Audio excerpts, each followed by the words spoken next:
Hello friends, welcome to my Investa. इस video में बात करेंगे पेनार इंडस्ट्री स्टॉक के बारे में। उम्मीद आप सब अच्छे होंगे। तो यहाँ पर इस चार्ट को सिंपली देख करिए, मैंने मंथली टाइम फ्रेम के अकॉर्डिंग सिलेक्ट किया है। आप सिर्फ बैठकर इसको देखोगे तो आपको ये समझ में आएगा कि जिस स्टॉक के फंडामेंटल एनालिसिस जो सही हैं, फंडामेंटली कोई कंपनी स्ट्रॉन्ग है, तो उस स्टॉक में चाहे कितनी ही बड़ी गिरावट क्यों ना हो जाए, वो अपने प्रीवियस हाई को ब्रेक करके एक नया हाई बना ही देगा, अगर आप उसमें लॉन्ग टर्म के लिए इन्वेस्ट करते हैं तो। कुछ कुछ स्टॉक ऐसे हैं जिनमें काफ़ी बड़ी गिरावट हुई है, जैसे 400-300 रुपये था और अभी वो 10-12 रुपये पे चले गए हैं, जैसे कि येस बैंक हो गया या फिर वोडाफोन आइडिया हो गया। ठीक है, तो येस बैंक यानी कि बैंकिंग सेक्टर के स्टॉक में थोड़ा डर बना रहता है, क्योंकि अगर उसके फंडामेंटल सही हैं तब भी अगर उसमें कोई भी स्कैम हो जाता है उस बैंक के साथ, तो फिर उस स्टॉक में काफ़ी भारी गिरावट हो सकती है। जैसे कम्युनिकेशन का है वोडाफोन आइडिया, उसके साथ compete करने के लिए एयरटेल है और उसके बाद उसके साथ जियो है। तो ये काफ़ी बड़ी कंपनियाँ हैं जिन्होंने काफ़ी बड़ी फैसिलिटी इन्वेस्टर को दी, तो इस स्टॉक में गिरावट हुई। ठीक है, तो यहाँ पे आप देखोगे तो अगर कोई भी कंपनी अपना फंडामेंटल अच्छा रखती है और काम करती है, मेहनत करती है, तो उस स्टॉक में काफ़ी बड़े रिटर्न देखने को मिलते हैं। ये चीज़ कोविड के बाद से हमें स्टॉक मार्केट में देखने को मिली, यानी कि इस स्टॉक की परफॉर्मेंस 2017 तक यहाँ 78 रुपीज़ पर थी। मैं कुछ चीज़ें समझाना चाहता हूँ, वीडियो लंबी हो सकती है लेकिन कुछ इंपॉर्टेंट चीज़ें आपको मैं बताना चाहता हूँ। ठीक है, तो वीडियो को एंड तक ज़रूर देखिएगा। तो 78 रुपीज़ से ये स्टॉक गिर के कोविड के टाइम पे 2020 में, कोविड तो 2020 में आया था लेकिन इस स्टॉक में गिरावट 2017 से ही शुरू हो गई थी। ठीक है, तो आपने क्या किया, आप इस चीज़ को थोड़ा समझिए। जब भी हम एवरेजिंग करते हैं तो एवरेजिंग हम वीकली और मंथली टाइम फ्रेम के अकॉर्डिंग ही करते हैं, क्योंकि उस टाइम पे हमें जो करेक्शन है वो काफ़ी बड़ी मिल जाती है। तो यहाँ पर आपने मंथली टाइम फ्रेम के अकॉर्डिंग अगर इसमें एवरेजिंग किया, आपने 78 पे बाई किया, तो कुछ महीने बाद आपने देखा कि स्टॉक का प्राइस गिर गया। ठीक है, और गिर के यहाँ पे 40 रुपीज़ या 50 रुपीज़ के आसपास आ गया, तो आपने इसमें एवरेजिंग की 50 रुपीज़ पे, क्योंकि आपने इस स्टॉक को फंडामेंटल देख लिए थे कि हाँ, ये स्टॉक जो कंपनियाँ सही है, फंडामेंटली सही काम कर रही है और फ्यूचर इसका सही है। ठीक है, तो आपने ये चीज़ समझ ली थी फंडामेंटल पे, तो आपने इसमें एवरेजिंग की यहाँ पे आके। ठीक है, 50 रुपीज़ पे। फिर इसमें स्टॉक में और गिरावट थी, तो जब ये अपने प्रीवियस यहाँ पे जो लो बनाया था उसके पास प्राइस यहाँ पे पहुँचा, जो कि लगभग 20 रुपीज़ या 25 रुपीज़ के आसपास था, तब आपने इसमें दोबारा एवरेजिंग की। तो आपका जो यहाँ पे अगर मार्केट थोड़ा सा भी मूव करेगी तो आप प्रॉफिट में आ जाएंगे, आपने ऐसे एवरेजिंग कर ली। ठीक है, तो अब आप एक चीज़ और देखोगे तो फिर कोविड का टाइम आ गया। कोविड के टाइम पे तो सभी के पास अपॉर्चुनिटीज़ थी शेयर मार्केट में पैसा डालने, क्योंकि काफ़ी सारे स्टॉक्स नीचे आ गए थे।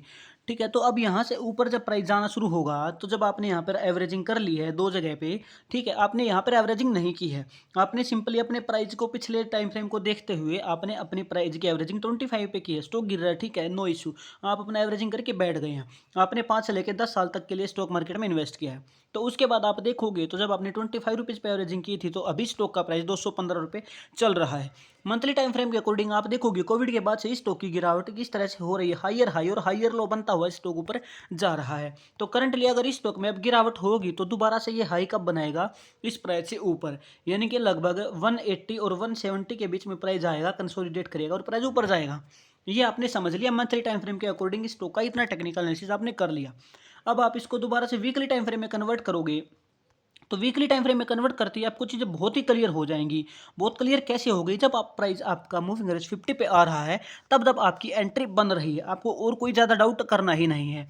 ठीक है, आपको सिंपल चीज़ें इतनी समझ में आ गई, जब जब प्राइस मूविंग एवरेज 50 पे आ रहा है तब तब आपकी एंट्री बन रही है। यानी कि अब प्राइस दोबारा किस रेंज पे आएगा, 179, जैसे कि मैंने आपको बताया कि 170 और 180 के बीच में जब प्राइस आएगा तो आपकी एंट्री स्टॉक में परफेक्ट बनेगी और आगे फिर नए टारगेट मिलेंगे। अब इसको और ज़्यादा छोटा क्लियर करके और ज़्यादा एग्जैक्ट क्लियर कर लेते हैं। तो आपने इसको क्या किया, आपने इसको डेली टाइम फ्रेम में कन्वर्ट कर लिया। डेली टाइम फ्रेम में कन्वर्ट करके देखा तो आपको ये रेंज समझ में आई। ठीक है, ये रेंज क्या है, यहाँ पे प्राइस आके रजिस्ट कर रहा है। ठीक है, यहाँ पे प्राइस आके रजिस्ट कर रहा है, तो अब अगर प्राइस इसको एज ए सपोर्ट यूज कर लेगा तो फिर आपका ये एंट्री टाइम बन जाएगा। लेकिन प्राइस इससे नीचे आके अगर यहाँ पे आके थोड़ा कंसोलिडेट करेगा तो आपको आगे के टारगेट मिलेंगे। सिंपल, आपको क्या करेंगे, आप पिवेट इंडिकेटर यूज करेंगे, जैसे कि मैं अपने हर वीडियो में बताता हूँ। पिवेट आपको क्या बता रहा है कि प्राइस जब इस रेजिस्टेंस से नीचे आएगा और कंसोलिडेट करेगा, जो कि 198 है, जबकि हमारी एंट्री 179 और 180 के बीच में है।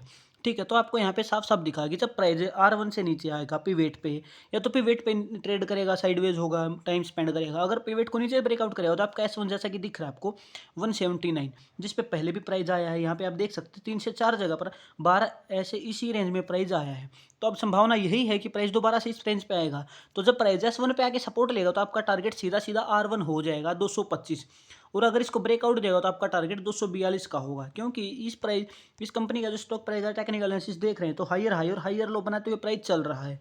ठीक है, तो ये आपका हो जाएगा S1, जो कि आपका सपोर्ट रहेगा जहां से आप एंट्री ले सकेंगे, और आपका टारगेट रहेगा 242, जो कि ये कंपनी आगे आने वाले टाइम में जल्दी ही दे देगी। अब इसमें ये चीज़ें ऐसी कैसे हो रही है इसको मैं थोड़ा समझाने की कोशिश करूंगा। जब आपकी इन्वेस्टमेंट इसमें देखोगे, शेयर होल्डिंग पैटर्न देखोगे, तो आपको दिखेगा कि इंस्टीट्यूशंस उसके साथ साथ प्रोमोटर अपनी बाइंग दोबारा कर रहे हैं। और इसमें सेलिंग कौन कर रहा है? इसमें सेलिंग पब्लिक कर रही है, पब्लिक सेलिंग कर रही है, और इसके जो प्रोमोटर हैं वो अपना हिस्सा दोबारा से बढ़ा रहे हैं। पब्लिक की होल्डिंग 54% घटकर 53% हो गई है, और आगे भी पब्लिक इसमें सेलिंग कर रही है, और अभी हाल फिलहाल इसमें प्रोमोटर और इंस्टीट्यूशंस अपनी होल्डिंग को बढ़ा रहे हैं।